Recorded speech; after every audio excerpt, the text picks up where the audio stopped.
রাধে রাধে বন্ধুরা। তো আমাকে এই কয়েকদিন অনেকের মেসেজ করেছো তোমরা হোয়াটসঅ্যাপে, মেসেঞ্জারে একদম ফুল হয়ে গেছে মেসেজ যে প্রেমানন্দজির একান্তিক বার্তালাপের জন্য কি করে টোকন পাবে।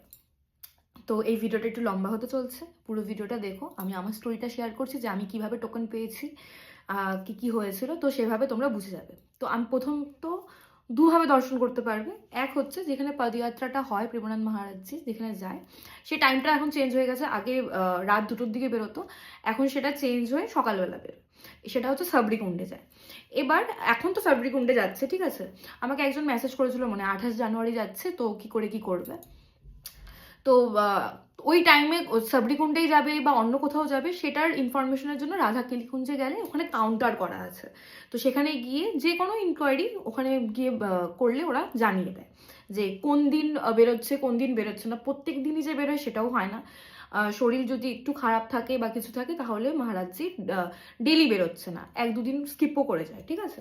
তো সেই জিনিসগুলো হয়। সেটা গেল পদযাত্রার দর্শন, আমাদের সেই দর্শনটাও আমরা পেয়েছি।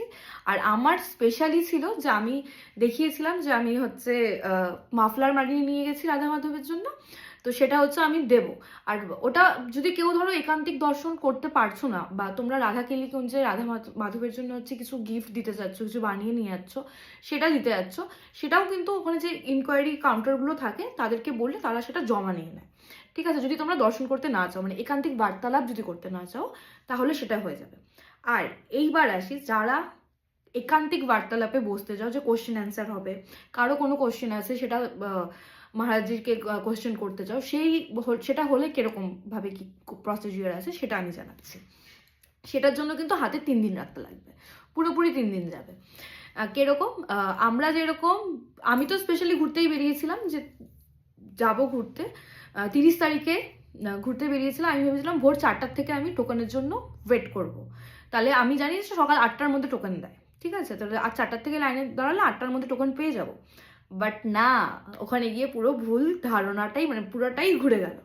30 তারিখ যখনকার ওই 1টা-1টার দিকে বেরোই, আমাদের ছিল নৌকা বিহার করতে যাব আমরা ইয়োগাল ঘাটে। সেটা রাধা কেলিকুঞ্জ হয়েই যেতে হচ্ছিল আমাদের, কারণ ওই 30 তারিখের মধ্যে সব টোটো ফোটো বন্ধ হয়ে গেছিলো, রাস্তা ঢুকতে দেবে না, তো একই রুট দিয়ে ঘুরে যেতে হবে। তো রাধা কেলিকুঞ্জ দিয়ে যাওয়ার সময় তখন ওখানে দেখলাম যে কাউন্টারের মতন বসানো মহারাজজির আশ্রমের বাইরে। তো সেখানে শুনলাম যে একান্তিক দর্শনের জন্য কি করতে হবে। সেখানে অলরেডি লাইন ছিল, মানে 30 তারিখে আমি লাইন দিয়েছি, 31 তারিখে টোকন পেয়েছি ভোরবেলা, আর 1 তারিখে ছিল আমার একান্তিক বার্তালাপের দর্শনের টাইম, ঠিক আছে। তো 3 দিন হাতে রাখতে লাগবে, যেদিন টোকন দিবে তার আগের দিন রাতের থেকে কিন্তু লাইনে দাঁড়াতে হবে। এবার আমার স্টোরিটা বলছি। যখনকার ঘুরতে বেরোই, শুনি এরকম ইনকোয়ারি করি, ছেলেদের 120 জন নামা হয়, মেয়েদের 120 জন নামা হয়, টোটাল 240 জনের কিন্তু জায়গা, মানে 240 জনকে আর কি সিলেক্ট করা হয়, ঠিক আছে। তো ছেলেদের লাইন অলরেডি ফুল ছিল, 120 জনের মানে ওপরে গিয়ে 140 জন হয়ে গেছিলো। তার জন্য আকাশ চান্স পায়নি, ঠিক আছে, ওয়েট করার। আর মেয়েদের তখনও অবধি লাকিলি 50 ছিল। তো ফির 120 জন হতে অনেকটাই টাইম ছিল বলে আমি তখনই সাথে সাথে হচ্ছে ওয়েট করতে শুরু করে দিই। আর কিরকম ওয়েট করতে হবে, সারা রাত। মানে ছেলেদের লাইনে যারা ছিল তারা তো 30 তারিখ ভোর 4টার থেকে এসে ওরা ওয়েট করছে। আর সেটা হচ্ছে ওরা 31 তারিখ ভোর 3টার থেকে 4টার মধ্যে হচ্ছে ওরা টোকনটা পাবে, নাম্বার পাবে আর কি। টোকন তো তারপরের দিন 8টার দিকে পাবে আর কি। তো ফির তার জন্য ওরা আগের দিন ভোর 4টা থেকেই লাইনে দাঁড়িয়েছে। তো যারা ছেলেরা আছো, ছেলেরা যদি তোমরা দর্শন করতে চাও, তাহলে কিন্তু ওই দুপুরবেলার দিকে গেলে হবে না, 7টা-8টার দিকে গেলেও হবে না, ভোরবেলা কিন্তু যেতে হবে। মানে এটা মহারাজজিকে ওই 30-40 মিনিট সামনাসামনি দেখা, ওই বার্তালাপে থাকা, ওনার বাণী শোনা, এটা এটা শোনার জন্য কম সাধনা করতে হবে না, ঠিক আছে। মানে করতেই হবে আর কি, সাধনার থেকে কম না এটা। তো ছেলেদের তো অলরেডি কমপ্লিট হয়ে গেছিলো, মেয়েদের লাকিলি গিয়ে শুনি যে 50 জন। তো ওখানে নাম লিখতে লাগে, যে আগে যায় সেই হচ্ছে ওই নাম লেখার ব্যাপারটার দায়িত্ব নেয় আর কি। তো আমরা আর কি নাম দিয়ে দিলাম। আমার তখন অবধি ছিল 57 এরকম। তো আমি সাথে সাথে বসে যাই। এবার বলি ব্যাপারটা কিরকম। রাস্তার ধারে কিন্তু ওয়েট করতে হয়, মহারাজজির আশ্রমের বাইরে হচ্ছে ফুটপাথ যে এরিয়াটা, সেখানে হচ্ছে ওয়েট করতে হয়।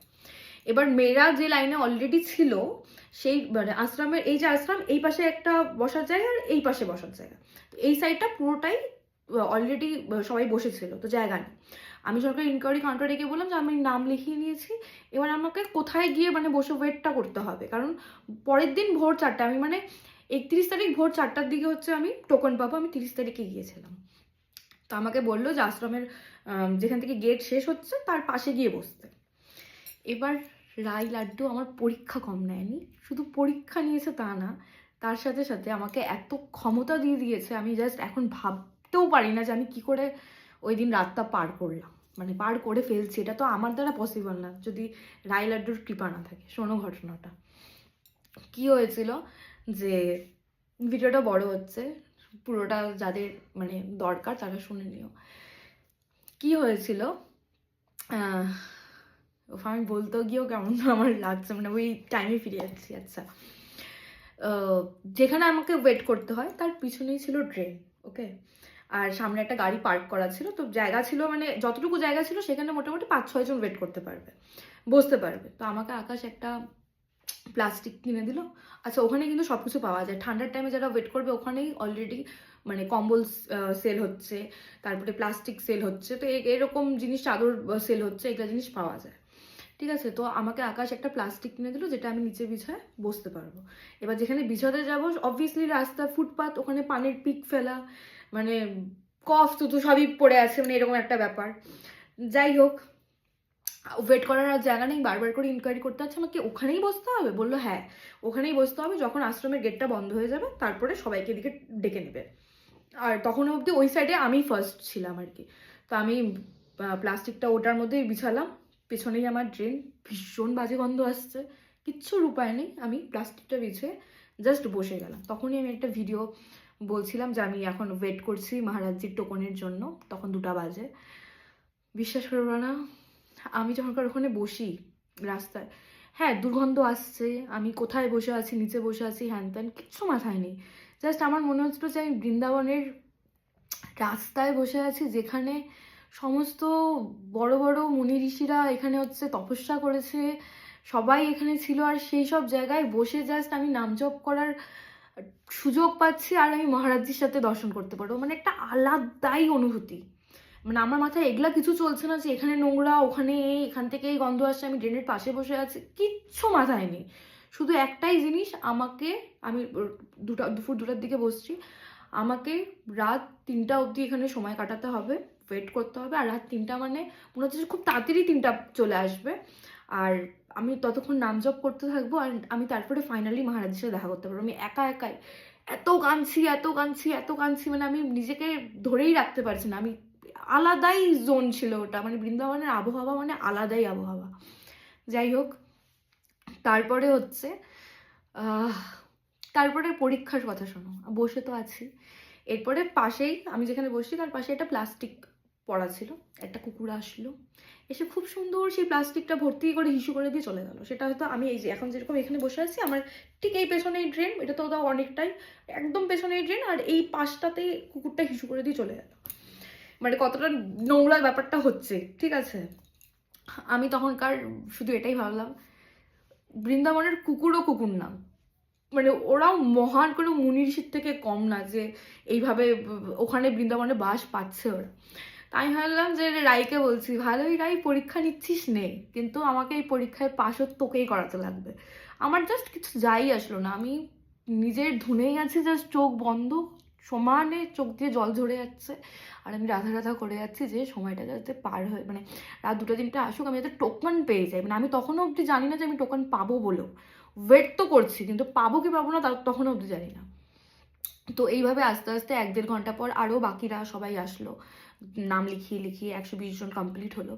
ঠিক ওরই মাঝখানে আগের দিন যে মানে যারা আর কি একান্তিক বার্তালাপে দর্শন করেছে তাদের মধ্যে থেকে একজন এসে বললো যে আমরাও আগের দিন এখানেই ওয়েট করছিলাম রাস্তার এই পারেই, তোমাদের কত নাম্বার আছে টোকানে, মানে নাম যেটা আছে সেটা কত নাম্বারে। আমরা বললাম 57, মানে তাহলে তো আরামসে হয়ে যাবে, 120 জনের মতন তো ওরা নিয়েই নেয়। তো সেই জিনিসটা হলো। যাই হোক, তারপরে যখনকার রাত 10টার পর আশ্রমের গেট বন্ধ হয়, আমাদেরকে সাইডে ডেকে নিল, এত ঠান্ডা, তারপরে এত ঠান্ডা 10টার পর থেকে এত কুয়াশা, মানে এখান থেকে এখানে মানুষকে দেখা যাচ্ছে না এরকম কুয়াশা। আর কুয়াশা মানে জাস্ট এই সামনে দিয়ে আমাদের যাচ্ছে, এত ঠান্ডা। ওখানে কম্বল বিক্রি হচ্ছিল, আমাকে আকাশ বারবার করে বলছে যে কম্বল নিয়ে নাও, তোমাকে দিয়ে দিচ্ছি। আমার একটা জিনিস ছিল যে না, আমি কম্বল নিব না, বা আমি আমি মানে আমার কি জানি মাথায় কি ধুন চলছিল যে আমি শুধু বসার জন্য, যে ডাইরেক্ট নিচে বসতে পারবো না, পাথর আছে এই আছে, তো একটা প্লাস্টিক আমাকে কিনে দিয়েছিল যে আমি প্লাস্টিকের মধ্যেই বসছি। তো ফির তাছাড়া আমার ঠান্ডার জন্য আমার নিজের সোয়েটার ছিল, সেগুলোই পরে বসেছিলাম। আর আদারওয়াইজ আমি কম্বল টম্বল মানে অত আরাম করে শুয়ে বসে ঘুমায় আমি দর্শন করতে চাই না। আমি মানে যখনকার এখানে একটা সাধনার থেকে কম না, তো ফির আমি ওই জিনিসটাই ফিল করব। রায় পরীক্ষা নিচ্ছে, আমি পরীক্ষাটা দিব। এবার শোনো কি হয়েছে, কম্বল আমি নিইনি, কিন্তু আর যে প্লাস্টিকে বসেছিলাম, যখনকার আমাদেরকে বারবার করে নাম্বার কাউন্ট অনুযায়ী বসানো হচ্ছে, তো তখন থেকে ওই প্লাস্টিক তো যেদিকে ছিল সেদিকেই চলে গেছে, আমি চলে আসছি আমার আরেক দিকে। এবার সেখানে কি হয়ে যায়, যাদের সাইডে চলে আসছে তারা অলরেডি কম্বল সব কিছু নিয়ে রাখছিল, মানে নিচে পাতার জন্য কম্বল, গায়ে দেওয়ার জন্য কম্বল নিয়েছিল। তো ওরা যে কম্বলটা পেতে ছিল সেখানে গিয়েই আমি বসলাম। এরপর আস্তে আস্তে 11টা বাজে, 12টা বাজে, 12:30, প্রচণ্ড ঠান্ডা বাজছে। আর আমি তো কিছু মানে আমার শুধু সোয়েটার যেটা ছিল, আমি শুধু সোয়েটারই পরেছিলাম।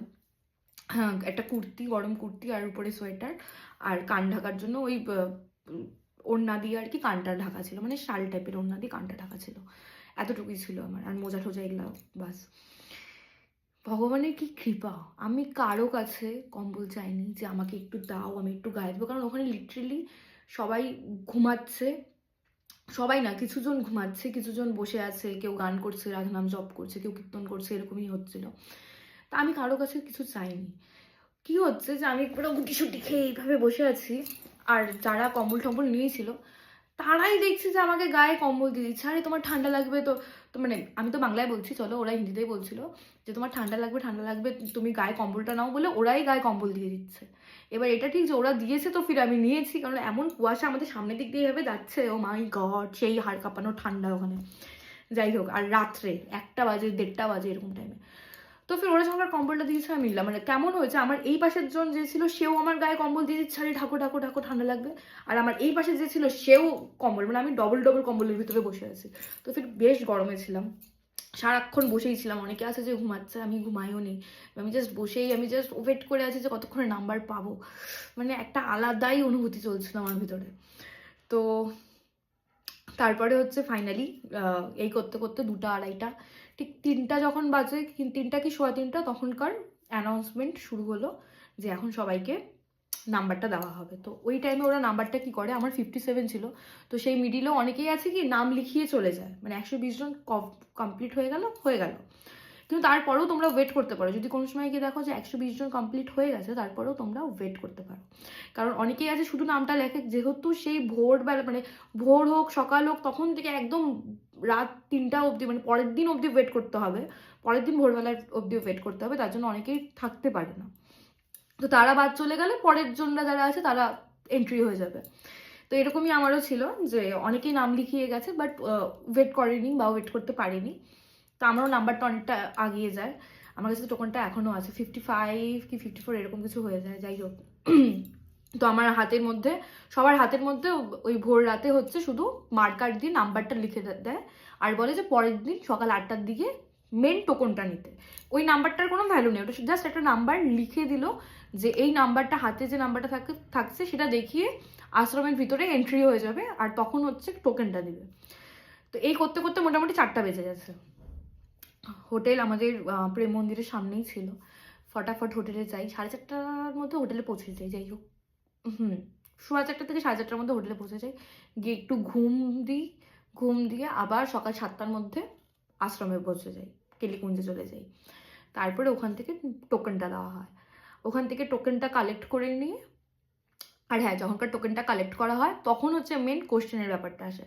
তখন কোশ্চেন করে যে তোমরা কি একান্তিক দর্শন করতে চাইছো, ইয়া ফির একান্তিক বার্তালাপ, মানে কোনো কোশ্চেন আছে নাকি শুধু দর্শন করবে।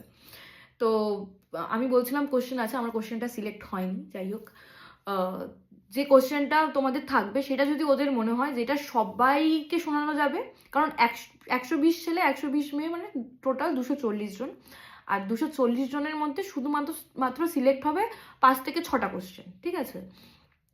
তো তোমাদের যদি কোনো কোশ্চেন থাকে তোমরা কোশ্চেন করতে পারো।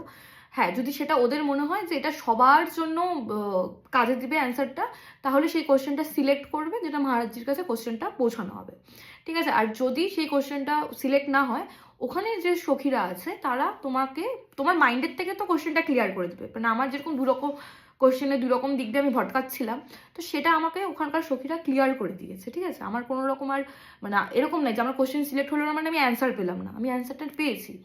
আর যেহেতু কোশ্চেন সিলেক্ট হয়নি মানে এটা না যে আমি ওখানে বসতে পারবো না, মানে একান্তিক বার্তালাপে বসতে পারবো না, তো ফির আমি দর্শনের জন্য বসতে পারবো, শুধু আমার কোশ্চেনটা যাবে না, এটা। আর তোমাদের যদি কোশ্চেন সিলেক্ট হয়ে যায় তাহলে অবভিয়াসলি তখন তো তোমার মহারাজের একদম সামনেই বসতে পারবে, ঠিক আছে? প্রথমে সবাইকে বসিয়ে নেয়, তারপর যাদের কোশ্চেন থাকে তাদেরকে একদম সামনে ডেকে নেয়, তখন ওই বার্তালাপ হয় আর কি। তো সেটাই, আমার কোশ্চেন সিলেক্ট হয়নি, বাট আমি একান্তিক দর্শনের জন্য টোকেন পেয়ে গেছিলাম। তারপরে হচ্ছে সেটা হচ্ছে 1 তারিখ 6:30টার টাইম থাকে যাওয়ার জন্য, কিন্তু ওখান থেকে এক সখী বলে 6টার মধ্যে পৌঁছে যাও, তাহলে যদি আগে আসো আগে সিট পেয়ে যাবে আর কি। আমরা 6টাও না, আমরা ভোরবেলা 4টার দিকে উঠে মোটামুটি ফ্রেশ ট্রেশ হয়ে ওই 4:30 5টার মধ্যে বেরিয়ে গেছিলাম হোটেল থেকে। 4:45 না, 5টার দিকেই বেরিয়েছিলাম। 5টার দিকে বেরিয়েছি। ওখানে ঢুকতে ঢুকতে 5:15 কি 5:20 এরকম, তারপরে লাইন দিয়ে দিয়ে ঢুকতে হয়। ঢুকে দেখি কোথায় 6:30টার টাইম দেওয়া, 6টার দিকে আমাদেরকে যেতে বলছিল, আমরা আরও 1 ঘন্টা আগে গেছি, তাও দেখি যে সামনে পুরো ফুল। তো সেখানে মানুষ অনেক আগের থেকে, মানে ওরা পারলে ভোর 4টার থেকেই হয়তো চলে গেছে, তার জন্য একদম সামনে সিট পেয়েছে। তো যদি তোমাদের একান্তিক দর্শন বা বার্তালাপের জন্য কোশ্চেন সিলেক্ট হয়ে গেলে তো কোনো ব্যাপার না, যখন ইচ্ছা যাও, মানে 6:30টার মধ্যে পৌঁছে যাও, ডেকে আগেই নিয়ে নিবে। বাট যদি দর্শনের জন্য সিলেকশন হয়ে যায় তাহলে হচ্ছে পারলে ভোর 4টা 4:30টার মধ্যে চলে যাবে, তাহলে একদম সামনের ফ্রন্টের সিট পেয়ে যাবে আর কি। তো আমরা এত আগে গিয়েও বেশ 4-5টা রোয়ের পরে আর কি ছিলাম। তো এই হলো, তারপরে হচ্ছে মহারাজজি দর্শন পাই, তারপরে তো সবকিছু, ওটা একটা আলাদাই অনুভূতি, ওটা বলে বোঝানোর মতো না। তো ইয়েস, ভিডিওটা অনেক লম্বা হলো, আই হোপ ইনফরমেশনগুলো তোমাদের জন্য হেল্পফুল হবে। তো এইভাবে হচ্ছে তোমরা একান্তিক বার্তালাপ বা দর্শনের জন্য টোটাল 3টা দিন হাতে রাখবে, তাহলে হচ্ছে দর্শন আরামসে করতে পারবে। আর যদি ভোরবেলা চলে যাও, মানে মেয়েদের বলছি, মেয়েরা যদি একান্তিক দর্শন করতে চাও তাহলে 7টা 8টার মধ্যে, সকাল 7টা 8টার দিকে গেলে নাম্বার পেয়ে যাবে। আর যদি ছেলেরা চাও, ছেলেরা তো ভোর 4টার থেকেই, মানে একদিন আগে ভোর 4টার থেকেই ওরা লাইন দিতে শুরু করে দেয়, তো ভোর 4টার মধ্যে চলে যাবে, তাহলে অবভিয়াসলি 120 জনের মধ্যে আর কি পৌঁছে যাবে। তো ইয়েস, এই হলো আজকের মতন ভিডিও, দেখা হবে পরে আরেকদিন নতুন আরেকটি ভিডিও নিয়ে। রাধে রাধে।